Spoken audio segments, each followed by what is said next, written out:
Hey, welcome everybody. It's episode number 24 of Into the Fire, coming to you live from Tulsa, Oklahoma. It's Jason White and my trusted little buddy, Ronnie Leatherman, coming to you. I cannot believe it's May the 31st, by the way. May the 31st of 2024. I can't believe that it's episode number 24. That's a lot. Who would have thought? Huh? That's a lot. That's a lot. That is a lot. So, Ronnie's been really busy at work, and I don't know, what is this week? Are you going on week 4 now? I think you're going on week 4. Maybe. I thought that was 3, but it may be 4. Tell us what you've been doing back there in that room. I've been trying to organize all the cold case files. There's over 300 cases dating back to the late 60s.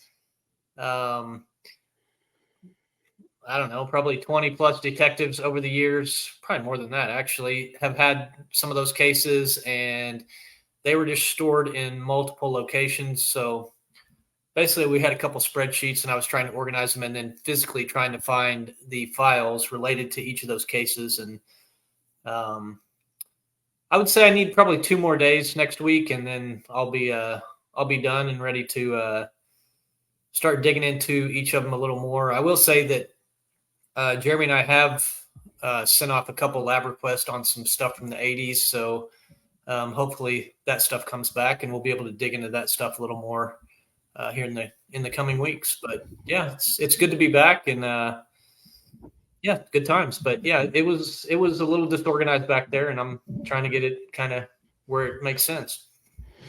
Ronnie's actually being modest. It was a lot disorganized. It looked like a hornet's nest back there. And Ronnie has really made an impact already in the very short time that he's been here. So good job. It's looking good. The last week for me, we've been back for a week. We kind of missed last week. I hope everybody enjoyed watching Jackie Muse. That was an episode that Ronnie and I both discussed, and we thought it was a lot of fun, and we really wanted to re-air her. And there's a lot of favorites that we've got, but that's definitely one of those that kind of a lot of people have commented on. We really enjoyed that. So I know Jackie enjoyed watching it again, I'm sure. But so the week before last, I was actually in Rochester, New York, The Rock, and they coined me as I did a podcast with, there I am, the real Tulsa King. By the way, the quotes that you see there, that's not what I said. I didn't say I was the real Tulsa King, but the guys from the Crime Dog podcast, check it out. See it in the upper left. You can watch their episodes on YouTube, and you talk about just a fun time. If you get a chance, check out. It's Johnny and Dave and Jason. The 3 of those guys, they've got something special when it comes to podcasts, and they're able to talk about everything. So, we're still talking about just, warm and fuzzy things here on this show. We can't talk about the reality about what's going on in the world, but we just talk about fun stuff. But anyway, nevertheless, it's really a good podcast. And I hope Ronnie, I don't think Ronnie's checked it out yet, but I'm wearing their hat, a little bit of their gear. So it's really, really cool that they were having me on there. Have you had any issues with Stallone reaching out to you? No, I haven't had any. Or anything? No, but I told him, I said, I'm gonna steal that street. I'm gonna take that. I think that's cool. We'll put it on my magnet at work. I'm sure I'm gonna get some resistance with that, but I'm hoping that that'll end up on one of the magnets. If for the listeners, we put these stupid magnets up that shows us who's up for the next case, and they've got these. Some of them are ridiculous names that they put on these magnets. But I thought for once, I had one that was pretty solid, and I'm going to steal it. But I don't know. I don't know that they'll ever put that up there. Bunch of narcissists up there that we work with. So I don't know that it'll happen. Nevertheless. Are you not in that category though? No, heck no, I'm not. But I think whatever. But anyway, maybe everybody that works up there has a touch of it. Thanks for joining us, Laura. For all the others, hopefully people remember that we're on.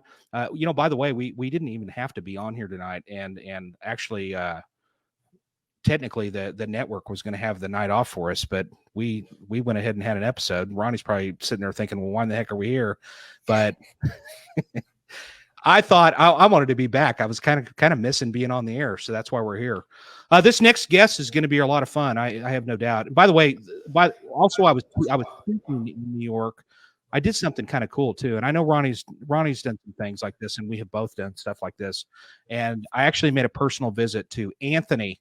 And I don't have a picture of him right here. He's on my Facebook page. But Anthony, who is an absolute super fan there in Rochester, and I made a point to his family had reached out to me, and I was able to visit with him and stop by and drop off a couple of cool things. And I basically have made him and ordained him the #1 Rochester fan for the night, and that's Anthony. Just a super good guy, and I guess he writes down our names and stuff. I mean, he's an absolutely obsessed fan, and he writes down the names.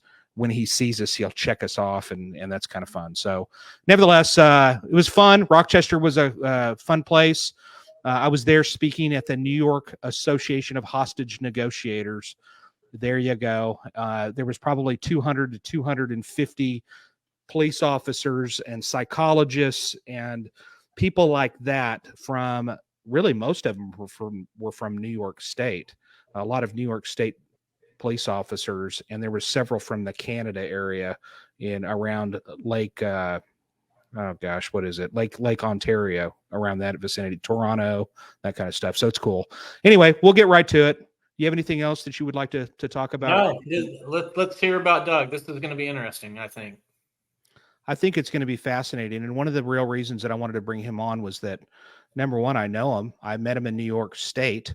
I met him in New York City at a God, what was that, Ronnie? What did we go to? It was medical legal death investigations by the New York City Medical Examiner's Office. Yeah, it was incredible training. It's priceless, and we were very lucky to be there. Doug began his career in law enforcement and training as a crime scene investigator in 1993 with the Gibson County Sheriff's Office in southwestern Indiana.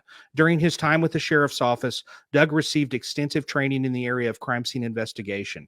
In 1998, Doug accepted the position of Senior Crime Scene Specialist with the Austin, Texas Police Department, and as a Senior Crime Scene Specialist, Doug worked alongside the major crimes units within the Austin Police Department to include, but not limited to, homicide, robbery, sex crimes, and the cold case unit. It was during this time that Doug also received extensive training and hands-on experience in the area of bloodstain pattern analysis and crime scene investigation and analysis. Having the opportunity to advance his career and return to Indiana, where he grew up, Doug took the position of Chief of Police. See, there's stuff here I didn't even know about this guy. It's pretty amazing. But he took the position of Chief of Police with the Oakland City Police Department in 2002. While serving as Chief of Police, Doug also worked as the Deputy Coroner for the Gibson County Coroner's Office, affording him the opportunity to advance his career in the area of medical legal death investigations.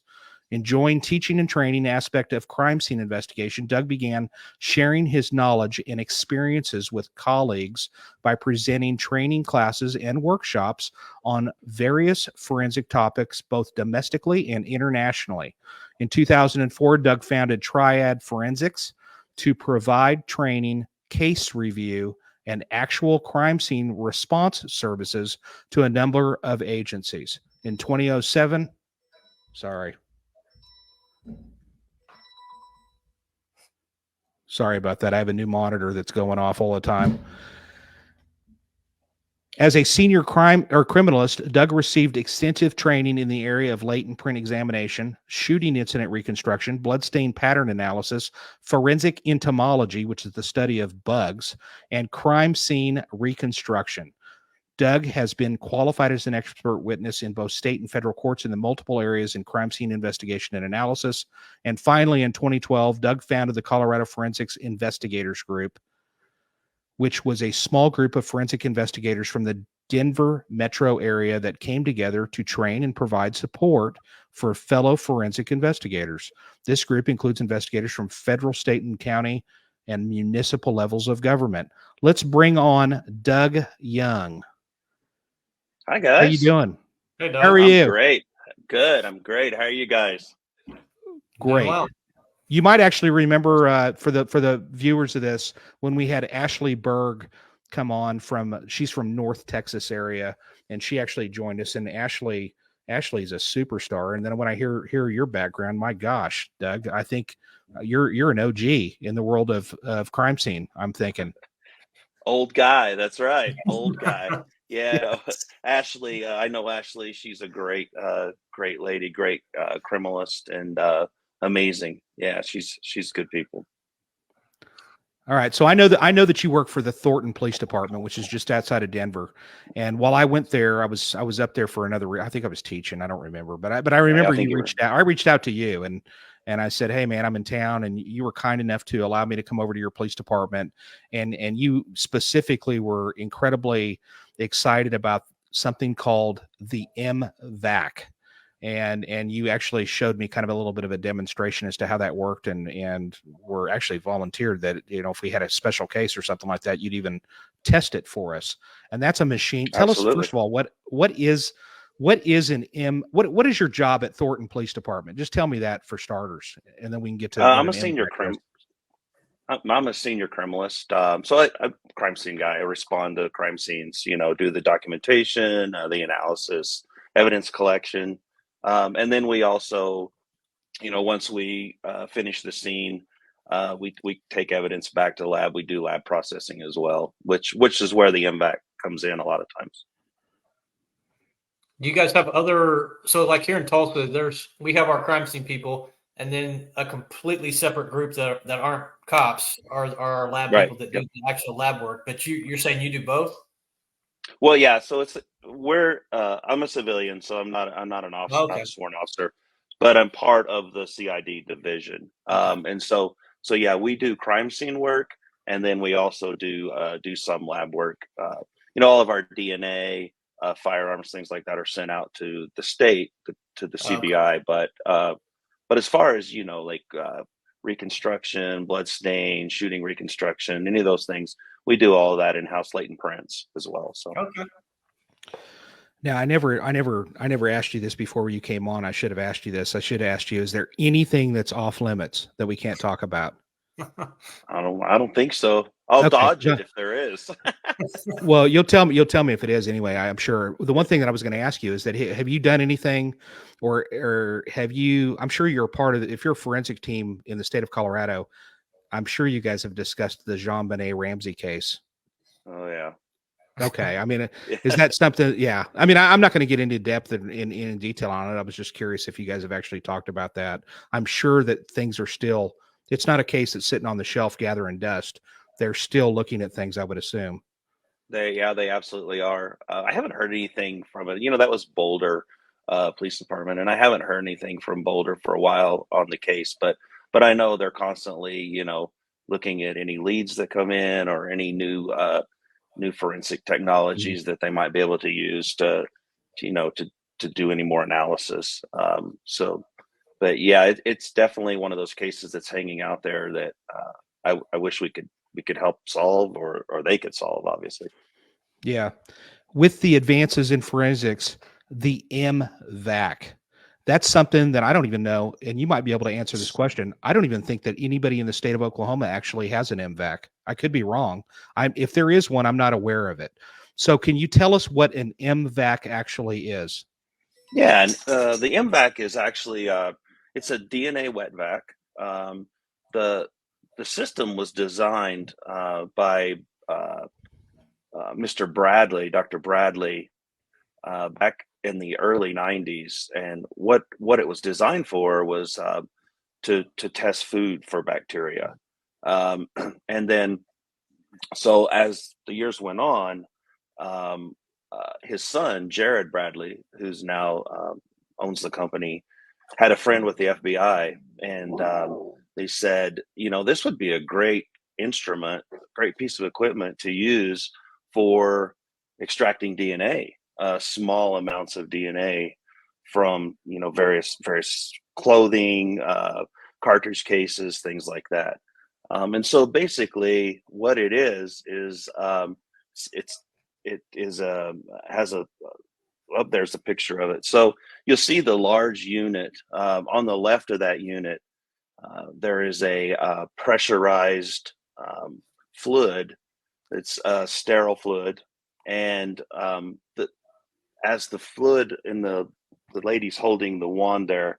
So the fluid is sprayed out of the head of that wand, but at the same time, it's being vacuumed back up or sucked back up.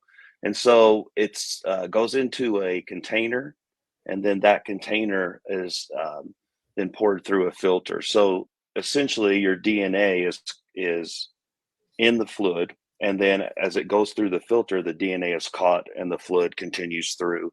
And we've used it in a number of cases. We probably used it actually more helping other agencies who have cold cases, or they have evidence with touch DNA, than we have our own. But we've had some really good success with it, and especially again with touch DNA. If you have a blood stain on something, you're just going to swab it like you normally would. This is particularly for those small amounts of trace DNA. What so I'm guessing then the filter is the thing that's going to get tested for the DNA, and then the liquid is obviously disposed of because you can't have any cross contamination. So what's kind of the upkeep on that thing because I'm sure there's all kinds of stuff you have to change out every time. And yeah, it's actually pretty simple. There's not a lot of upkeep. You have the fluid that you're changing out, but the fluid lasts actually quite some time. The hoses, obviously, you change those out, and then you have the sterile containers, which the fluid is vacuumed up into, and then the filters. So all of that, we keep the filters separate, and then the other supplies. So there's really not a lot of upkeep, and it's a great, like I said, a great piece of equipment that we use fairly often anymore.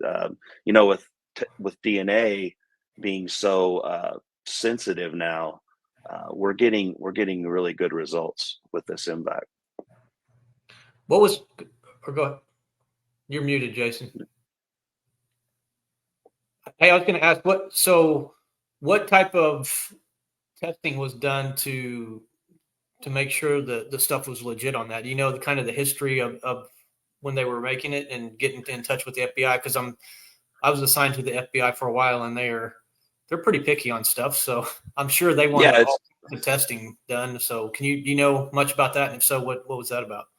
Yeah, so they M-VAC actually did Sorensen Forensics did a lot of validation testing, and then also there's some papers out there from the FBI where FBI did actually test it. And one of the things was the test that they did was, conventional swabbing versus the M-VAC, and the M-VAC was shown to collect more DNA than just the conventional swabbing.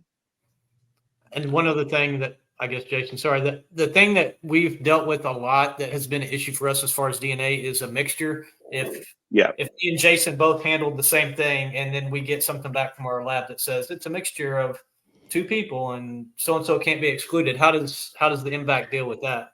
Yeah, so one of the things that's a big thing the DNA analysts don't really like, because they're analyzing this filter, and you're absolutely right. If it's just a little bit of DNA, you may have 6 mixtures in there that they have to separate out.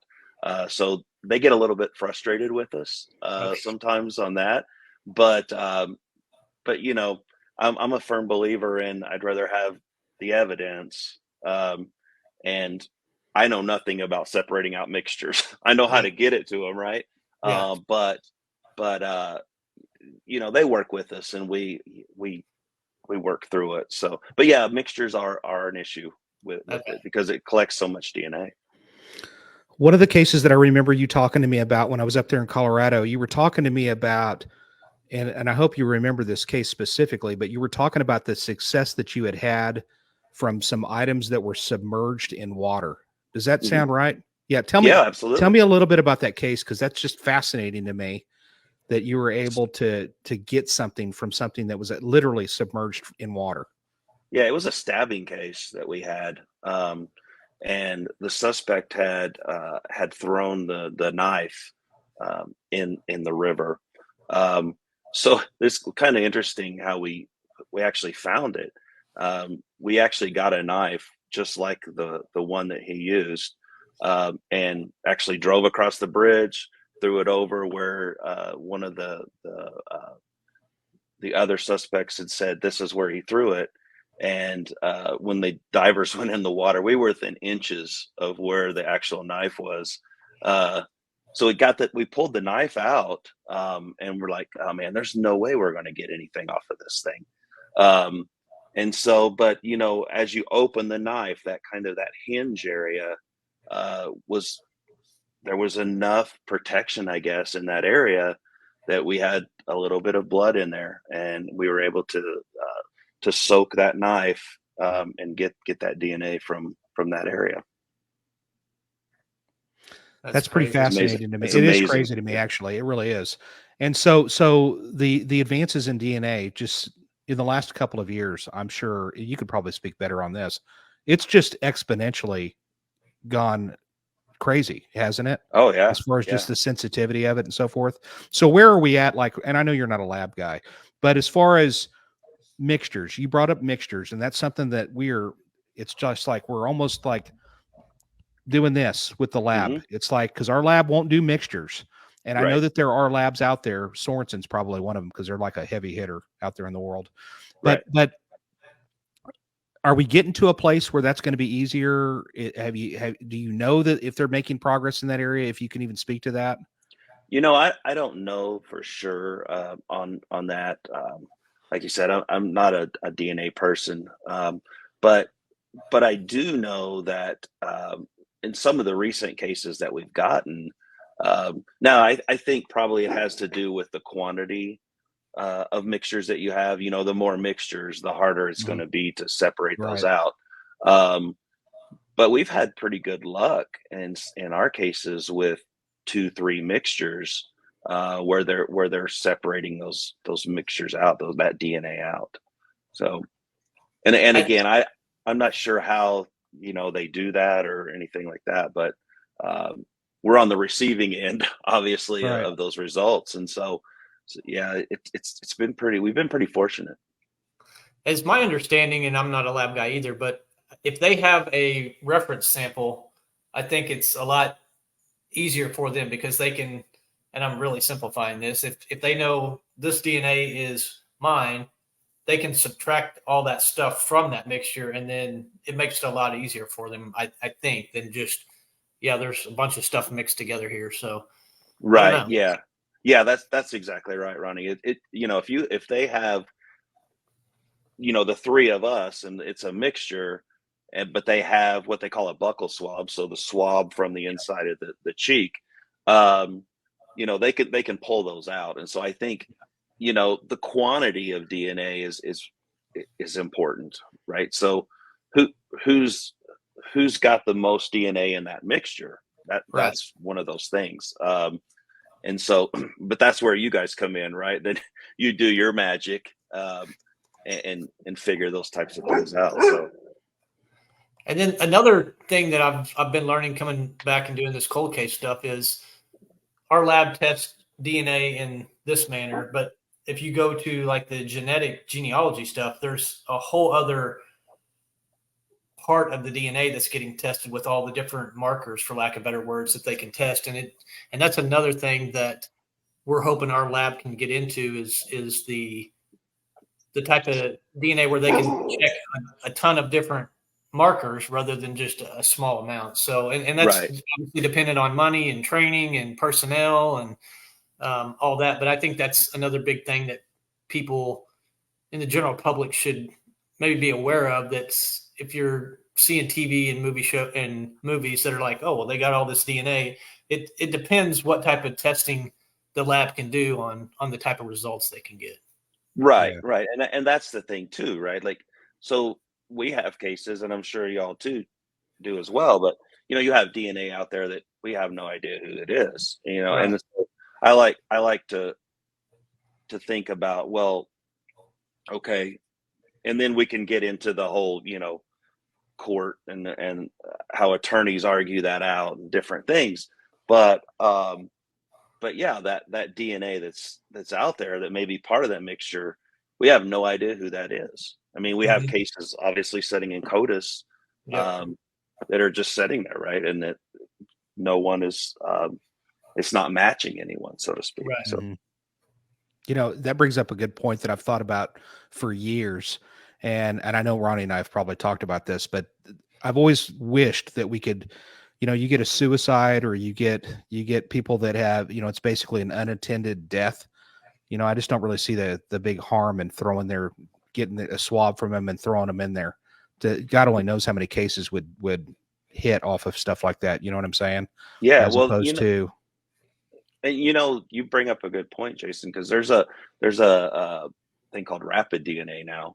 I don't know if you guys have well, I'm heard glad you about bring that up, because we're mandated in the state of Oklahoma by 2027, we're going to have rapid DNA. So tell us what that, I really want to know what in the heck it really is, because when I heard about it, it was hard. I was like, seriously? So explain what that is exactly. Because here in Oklahoma, we're going to be doing that. Yeah, no, and it's and I think we've been working on it here in Colorado as well. There's a lot of Ronnie mentioned the FBI and validations and things like that, and that's kind of what's going on right now.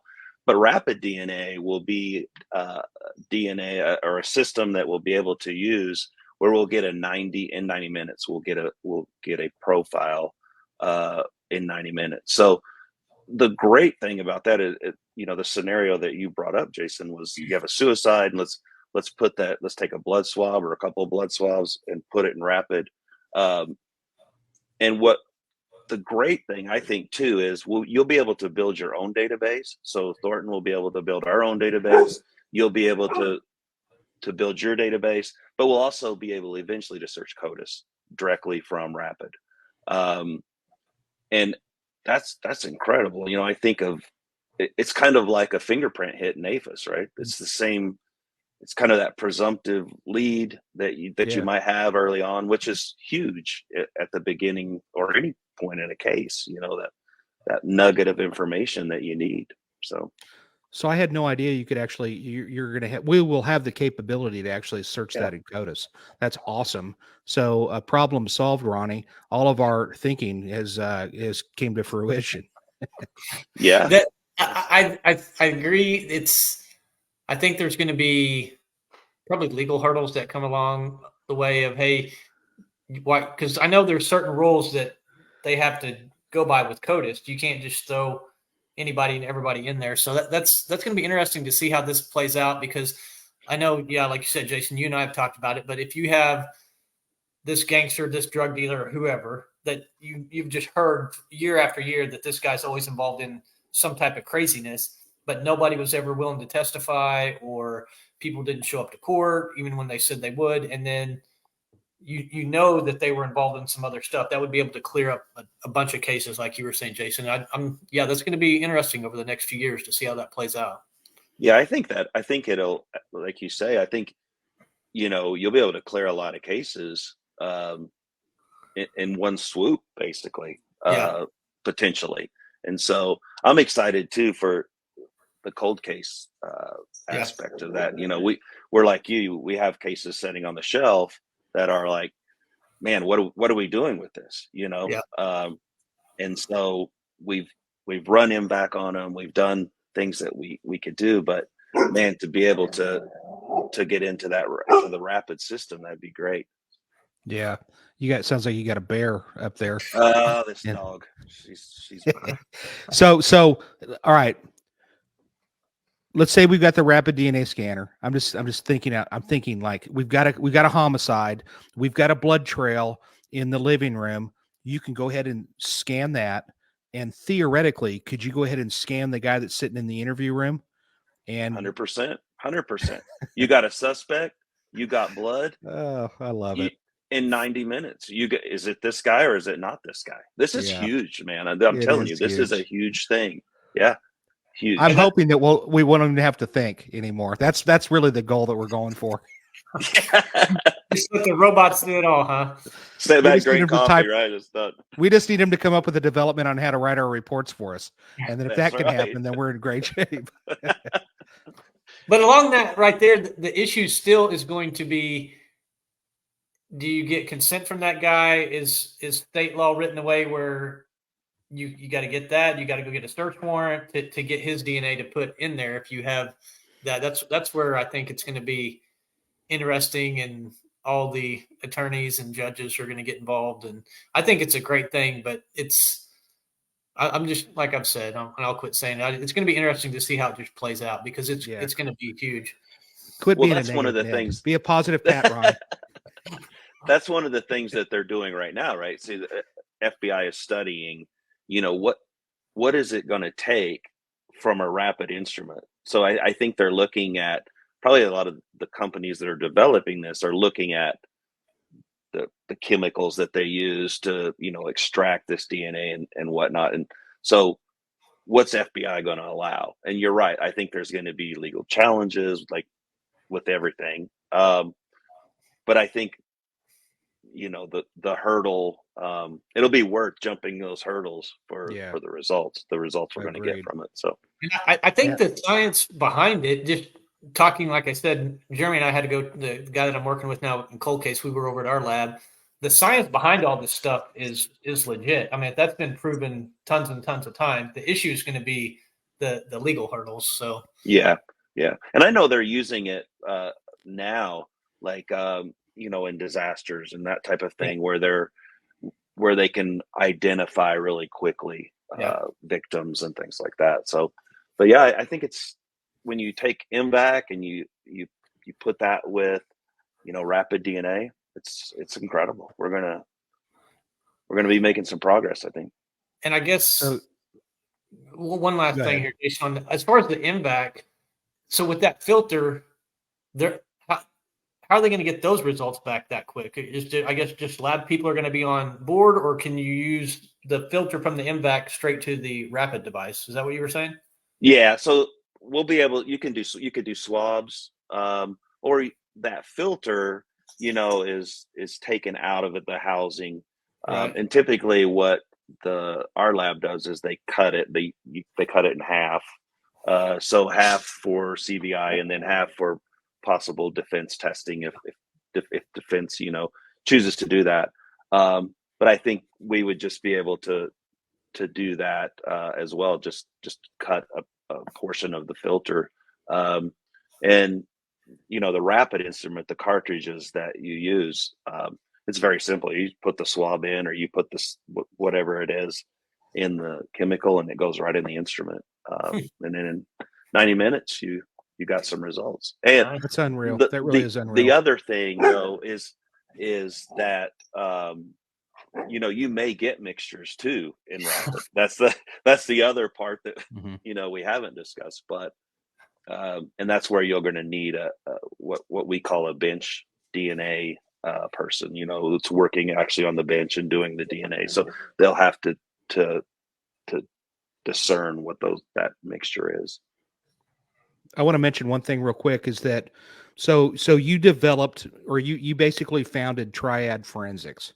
And in your company, and when I read in your website, and there's the website, and anybody's feel free to look into that, especially law enforcement. And basically you guys will evaluate cases both for the prosecution and for the defense. And what else will you do? What's everything you can do for people via that company?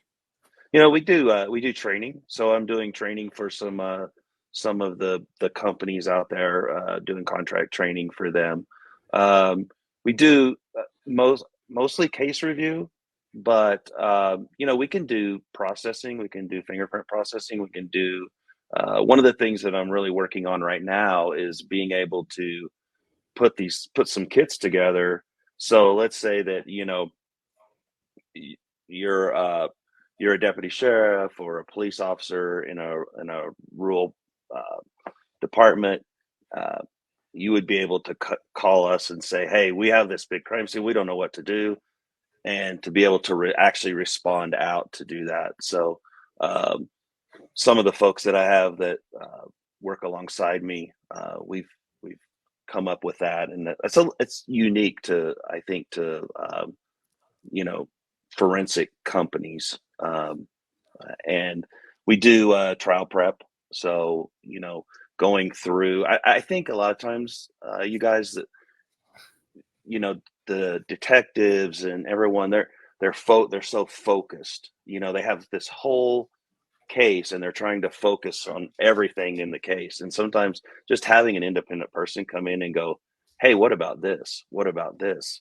You know, I'm working a cold case now where exactly that. You know, there's things in those crime scene photos that I see from a different perspective than what you all may see. And you know, it's all about putting all this information together and what does it mean? You know, so things within the crime scene, you know, is the light switch off or is it on, or is it, you know, Mhm. how does that fit into the whole case? And that's kind of what I like. That's kind of my thing. I'm a nerd, I guess, but No, I'm It's glad there's great. people like you out there. Really.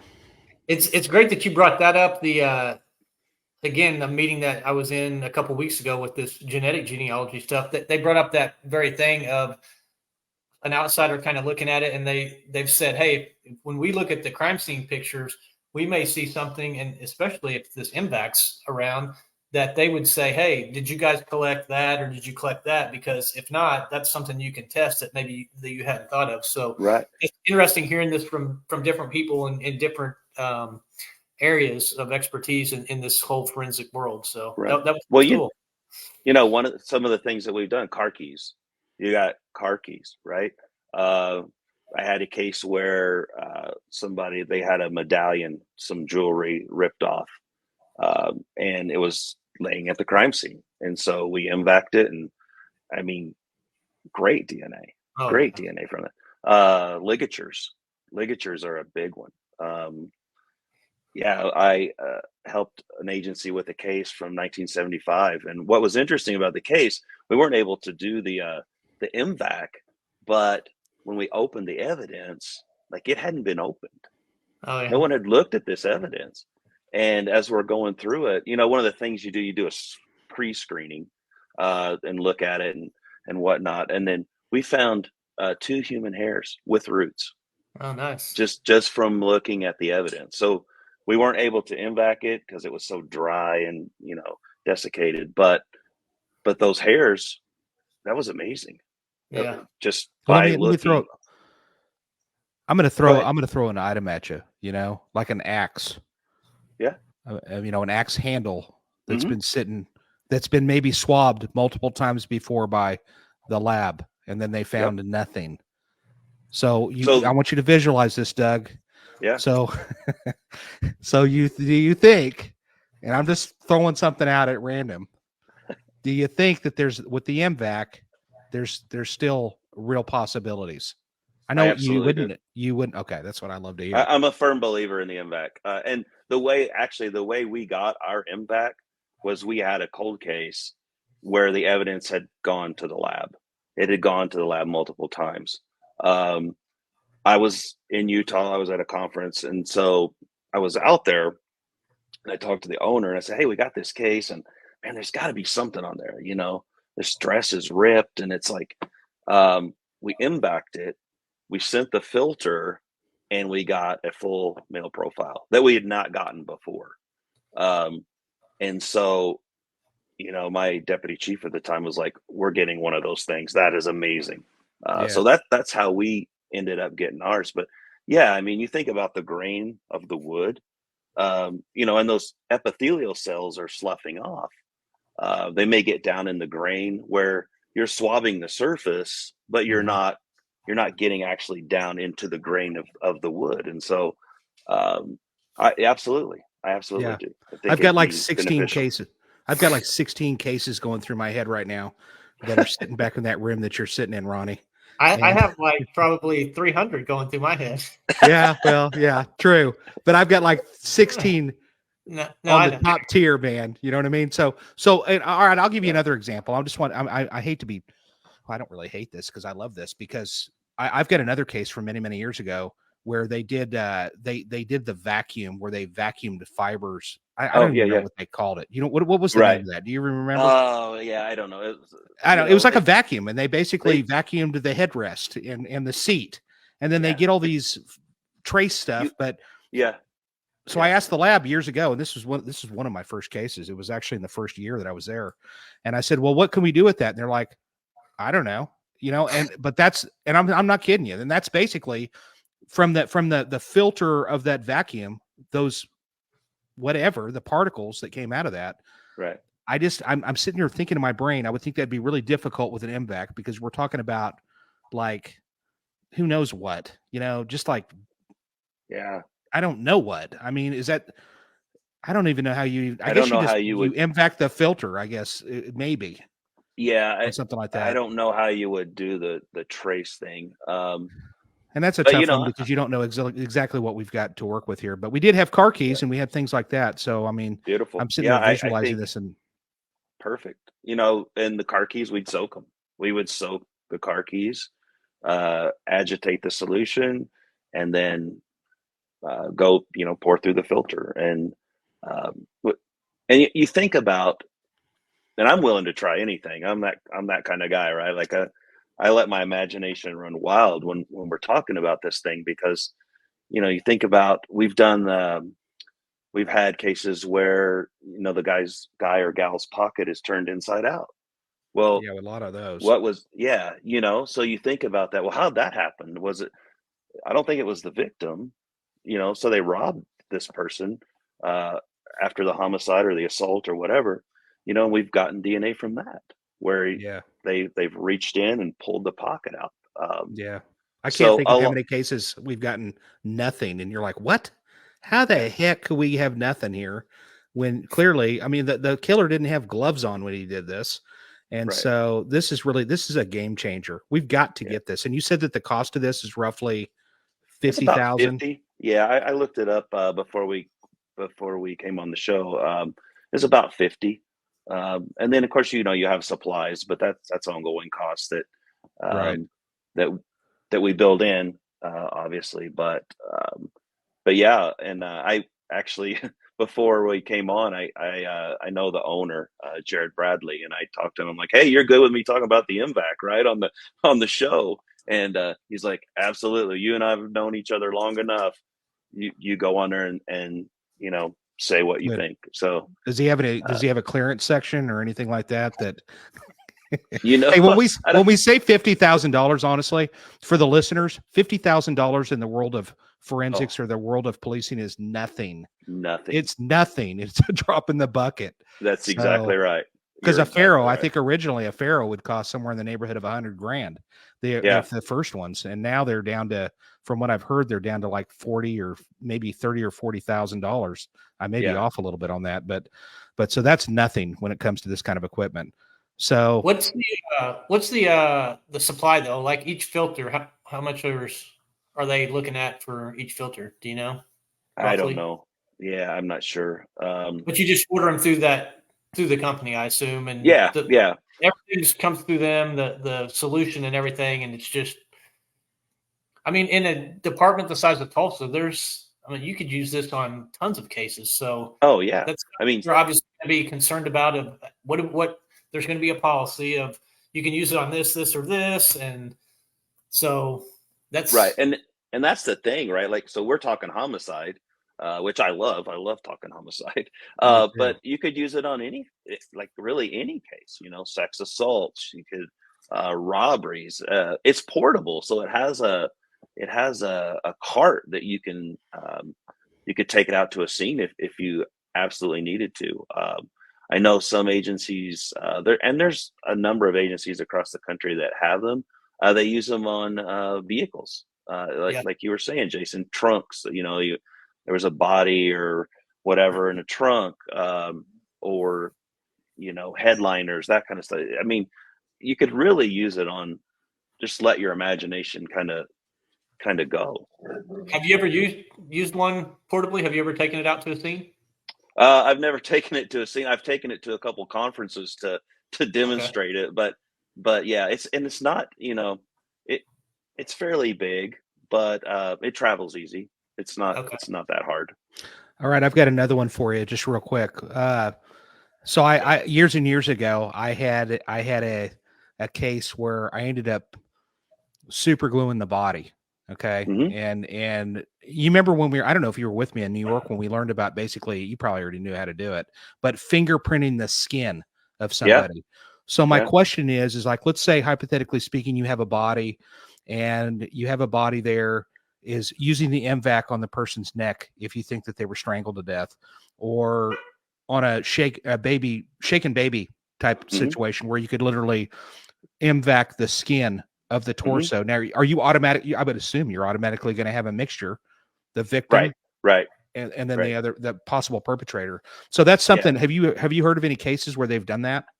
I have not, but I do know that M-VAC has so that uh, that head where the water comes out and it vacuums it back up. They have a special one of those for. So yeah, the part there you'll see that she's holding. Um, there's a little switch there, and so if you flip that switch forward, then the water comes out and the vacuum starts. And so she's doing this brick, which, if you think about it, what surfaces these epithelial cells are coming off, your hands, they're sloughing off all the time. So, they do have a special one of those wands or heads, whatever you want to call it, for skin. It's specifically for the skin and getting and trying to get the DNA from the skin, Wow. from the body. Yep. Yep. So in a case where if a thing's just been swabbed, I can see you're not going to have issues. What about in Jason's scenario where the body's been super glued or a car has been super glued, and then do you think that stuff is going to affect it, or? That's a great question. I would say, just off the top of my head, I would say yes. I mean, obviously, because the super glue is adhering Yeah. to kind of putting a protective shell over it. So I don't know. That's a really good question. I haven't had a case like that. And I think that's one of those investigative things that you have to think about, right? As the person collecting, are we going to super glue for latents? I would probably collect DNA before. Yeah. I would probably M-VAC before and then super glue. So, what's the sequence that we're going to do that in is one thing. But I would think if you had super glue on a surface and then you're M-VACing, that would be difficult.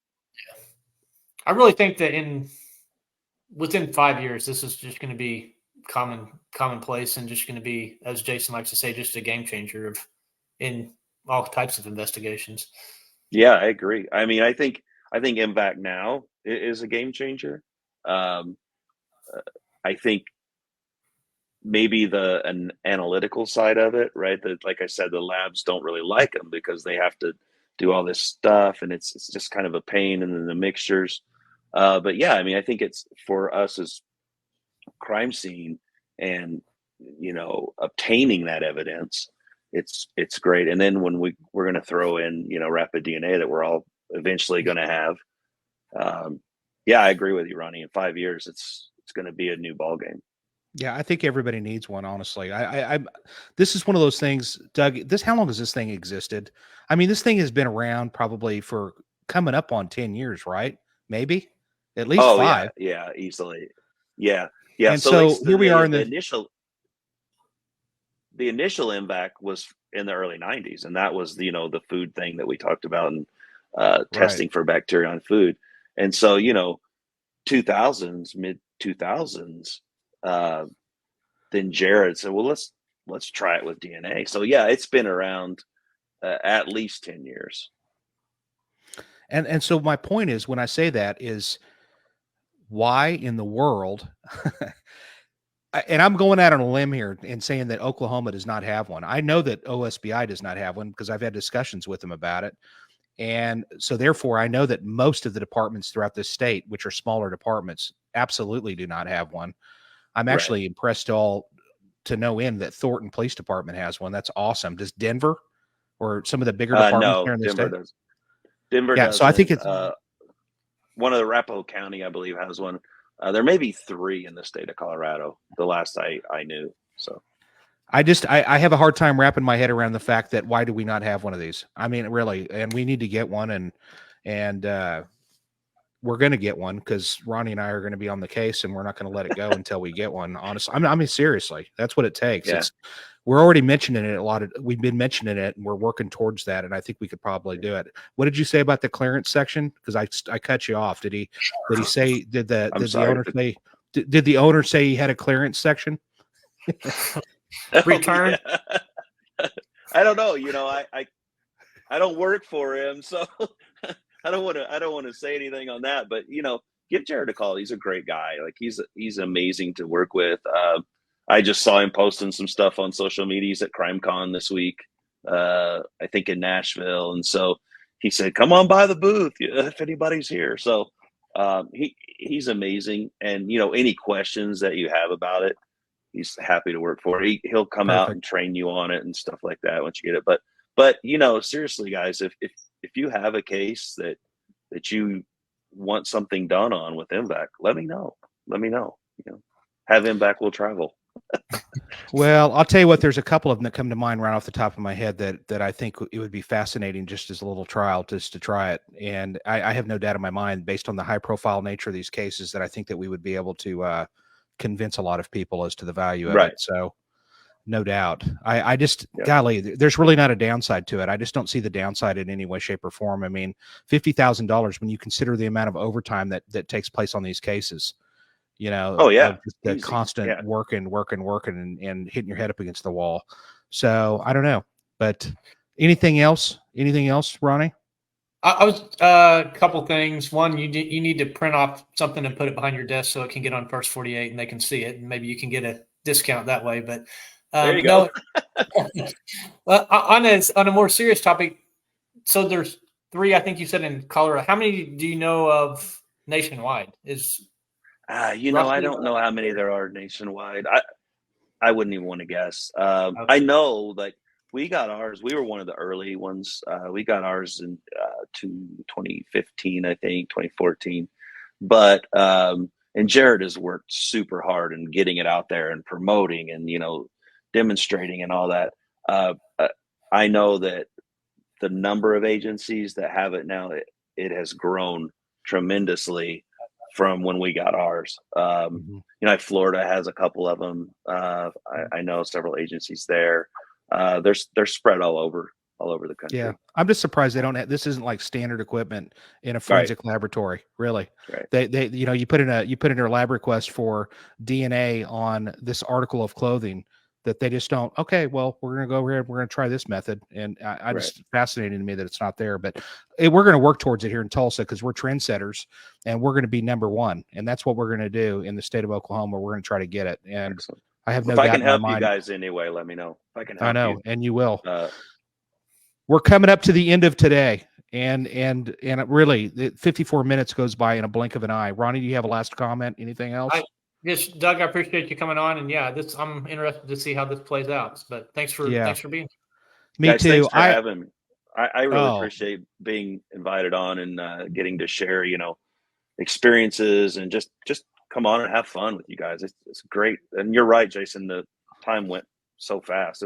It did. I think that I say this a lot to the other guests and so forth, but in reality, I think with you, we may need to come on here and talk about a success story or something like that, that based on after this and in further discussions about forensics, and you're the guy. I want to thank everybody for joining us once again. We have our regulars that are on here. My gosh. And Ronnie and I both noticed that, and it means the world. And I will tell you this, Doug, there's cops that actually watch this from California to North Carolina up to New York. I know that they're out there because I talk to them whenever I go out, and I teach like you do. I go all over the place. So we do appreciate it, and they actually appreciate the fact. I have no doubt in my mind that they've learned something, because I'm looking at myself in this TV screen, and I actually look smarter than I did when we started. So I know what that it's all this is about, working. guys. That's right. That's right. You know, next week, and learning. That's right. If anybody wants to reach out to him, feel free to reach out to him at Triad Forensics. And I think that's fantastic. I'm going to look more into that, and we're going to look at see what kind of stuff that you have with trial prep and all this, that, and the other. I think that's exciting. Next week, we've got Dr. Ross Miller. He's like a real life Quincy, MD, and he's a forensic pathologist. How cool is that? We're going to talk about just the autopsies and stuff. Like, my gosh, how awesome is that? Anyway, thank you all very much. We got to get off here. Amanda's going to get really mad. Thank you all for being here. Take us out, Amanda. Thanks for being here.